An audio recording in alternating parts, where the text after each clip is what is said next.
दोस्तों कैसे हैं आप सभी सभी अच्छा कर रहे होंगे। मैं बताऊं, मैं भी बहुत अच्छा हूँ। वीडियो अच्छा लगे तो CKD stock market news channel को सब्सक्राइब कर लेना, साथ ही बेल आइकन बटन को प्रेस कर देना। चलिए शुरू करते हैं। चमन लाल सेठिया, तो ये कंपनी का नाम रहेगा।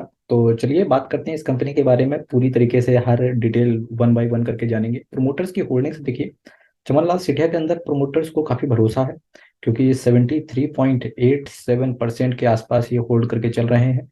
और ये करीब करीब सितंबर 2020 जब कोविड रहा, फिर भी कंपनी ने, अपने प्रोमोटर्स ने कंपनी के ऊपर ट्रस्ट को बनाए रखा। इससे पता चलता है कि मार्केट गिरे या ऊपर जाए, प्रोमोटर्स को अपनी कंपनी ऊपर पूरी तरीके से भरोसा है। एफआईआईस की बात करेंगे, एफआईआईस कंपनी में फाइनली अब आते हुए देखने को मिल रहे हैं, क्योंकि जहां सितंबर 2021 में एफआईआईस 0.04% के आसपास होल्ड करके चलते थे, वहीं एफआईआईस ने अब धीरे धीरे अपनी इसके अंदर एसआईपी शायद करना शुरू कर दिया है, क्योंकि आज की डेट पे एफआईआईस के पास 0.20% के आसपास होल्डिंग है। डीआईआईस ने अभी तक इस कंपनी के अंदर मूड नहीं बनाया है।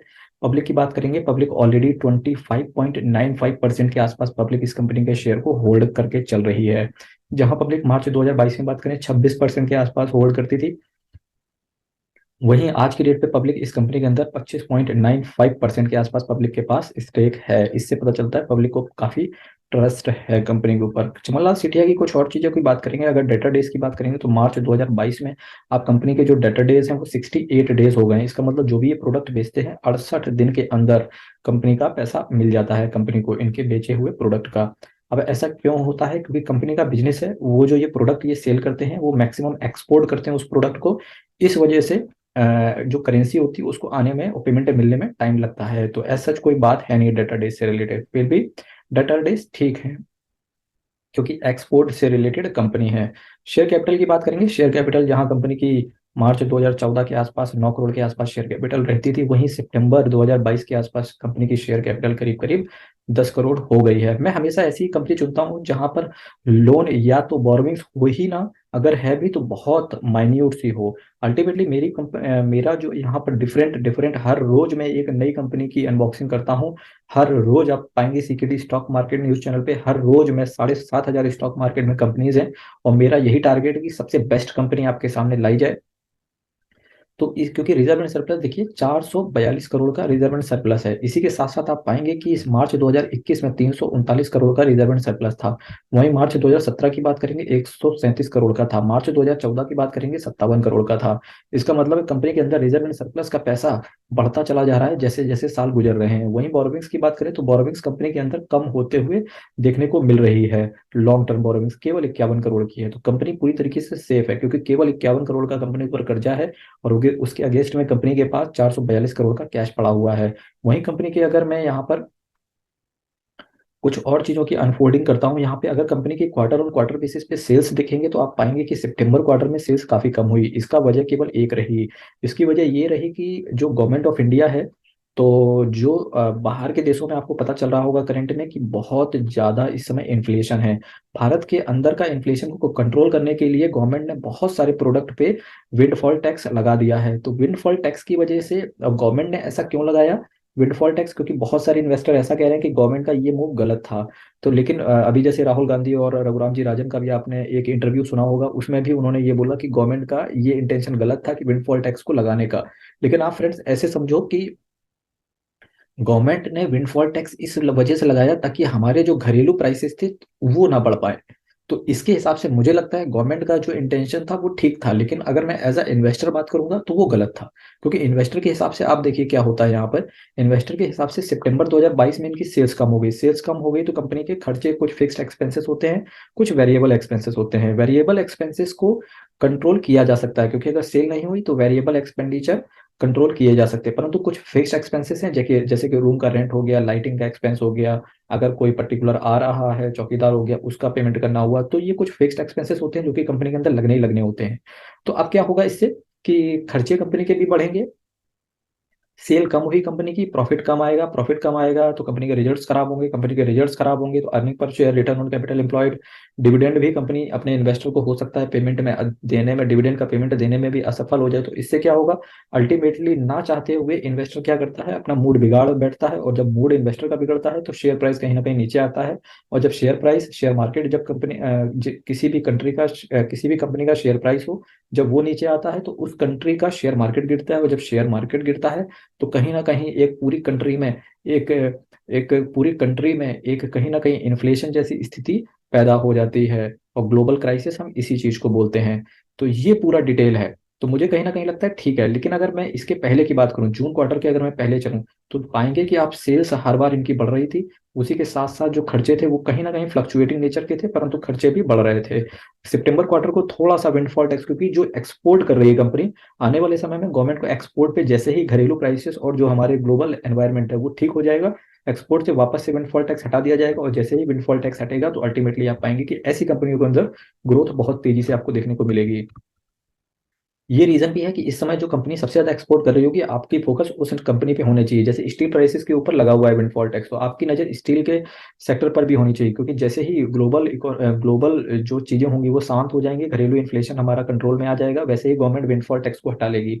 और जैसे ही विंडफॉल टैक्स को हटा लेगी तो बाहर जो हमारी इंडियन कंपनियां हैं बाहर एक्सपोर्ट कर पाएंगी, और जैसे ही एक्सपोर्ट करेंगी तो कहीं ना कहीं उनके बढ़े हुए प्राइसेस को अपनी जो कंपनियां होंगी वो फायदा उठाएंगी उस चीज का, और जब फायदा उठाएंगी तो कंपनी के जो प्रॉफिट्स होंगे वो ऊपर जाएंगे, जब कंपनी के प्रॉफिट्स ऊपर जाएंगे तो नए शेयर होल्डर्स आते हुए दिखेंगे। आपको ऐसी कंपनियों के ऊपर आज से ही नजर बनानी पड़ेगी। प्रॉफिट आफ्टर टैक्स की अगर बात करें तो कंपनी का प्रॉफिट आफ्टर टैक्स, हालांकि सेल्स कम हुई, उस हिसाब से कंपनी के प्रॉफिट पे कुछ खास इम्पैक्ट आया नहीं, केवल 2 करोड़ का इम्पैक्ट आया, तो इतना तो बर्दाश्त किया जा सकता है। लेकिन वहीं अगर मैं अर्निंग पर शेयर की बात करें तो 3 रुपये 90 पैसे के हिसाब से अर्निंग पर शेयर है इनका, और वहीं कभी जून क्वार्टर में देखें तो 4 रुपये 30 पैसे के हिसाब से इनका अर्निंग पर शेयर था। तो इस सेल्स की वजह से कंपनी का 1 रुपए से अर्निंग पर शेयर भी गिर गया। इसी के साथ साथ आपकी नजर जो इनके पीयर कंपेटिटर हैं वहां पर भी होनी चाहिए, जैसे वरुण बेवरेजेस हो गया। इस कंपनी के अंदर आपके पास बहुत ज्यादा फोकस होना चाहिए, इसके लिए भी मैं एक कंप्लीट वीडियो लेकर आऊंगा।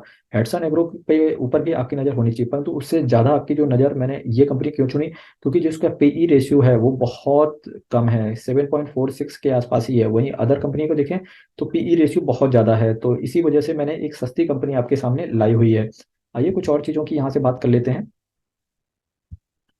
चमनलाल सेठिया की बात करेंगे, 117 रुपए का इसका मार्केट प्राइस चल रहा है। वहीं पे कुछ और चीजों की बात करेंगे। Chamanlal Sethia exports limited CLSE was incorporated in Amritsar में, इनकॉर्पोरेट हुई थी पंजाब 1994 में by mister Chamanlal Sethia and his sons, mister Chamanlal Sethia और उसके बच्चों के द्वारा। One of the oldest rice millers cum exporters of basmati rice of all variants from India. इसी के साथ साथ आइए कुछ और चीजों की यहाँ पे बात कर लेते हैं चमनलाल सेठिया से रिलेटेड।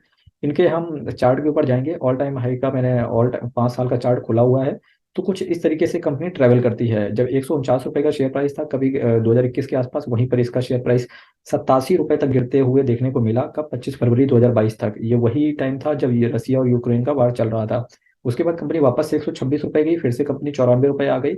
इसके बाद देखिए प्राइस में बहुत ज्यादा फ्लक्चुएशन रहता है, क्योंकि ये जो छोटी छोटी कंपनियां होती है जब मार्केट गिरता है तो बहुत तेजी से नीचे गिरती है, परंतु जब मार्केट बढ़ता है तो उसी के साथ साथ एक एक दिन में 20-20% का आपको रिटर्न बनाते हुए देखने को दे जाती हैं। तो ये मेरे कंपनी लाने का पर्पस ये होता है कि कंपनी बेहतरीन है, बस आपको एक सही प्राइस पे टारगेट करना है, और सही प्राइस हमेशा तभी होता है जब फ्रेंड्स मार्केट गिरता है। इसीलिए मैं हमेशा कहता हूँ कि कैश अपने पास जरूर रखें, फिक्स्ड डिपॉजिट में इन्वेस्टमेंट करना कभी मत भूलें, रिकरिंग डिपॉजिट में इन्वेस्टमेंट करना कभी ना भूलें। जब मार्केट ऑल टाइम हाई पे हो तो अपने हाथ पे कंट्रोल रखें नए शेयरों में इन्वेस्टमेंट लेने से पहले। ठीक है, इसी के साथ साथ आइए कुछ डिलीवरेबल क्वांटिटी की बात करें।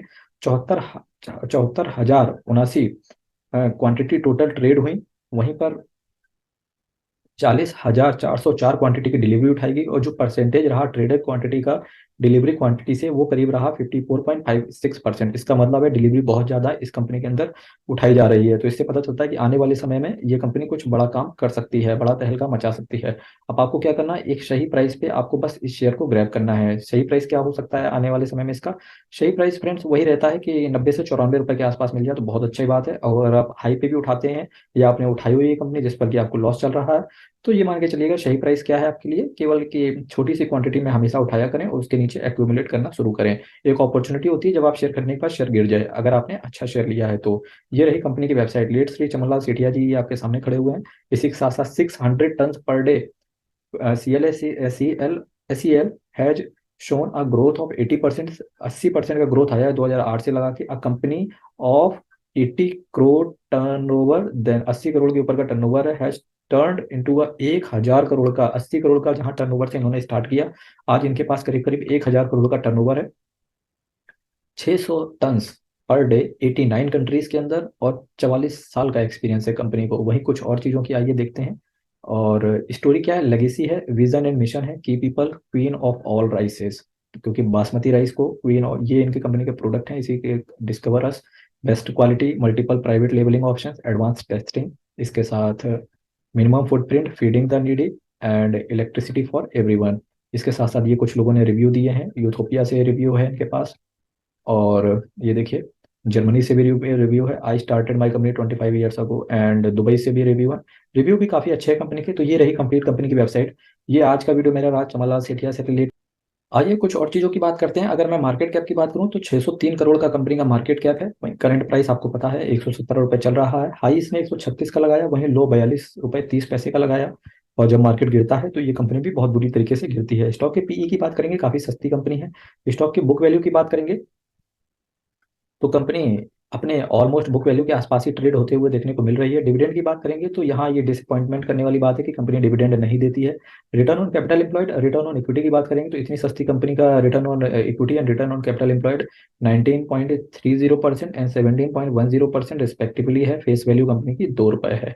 तो ये रहा फ्रेंड्स मेरा वीडियो आज चमन लाल सेठिया से रिलेटेड। वीडियो अच्छा लगा हो फ्रेंड्स तो चैनल को सब्सक्राइब जरूर करें। इसी के साथ साथ मैं हर रोज एक नई कंपनी के बारे में आपके सामने लेकर के आता हूँ, और फिर से कल मैं एक नई कंपनी के बारे में आपको बताऊंगा फ्रेंड्स। तब तक के लिए बहुत बहुत धन्यवाद।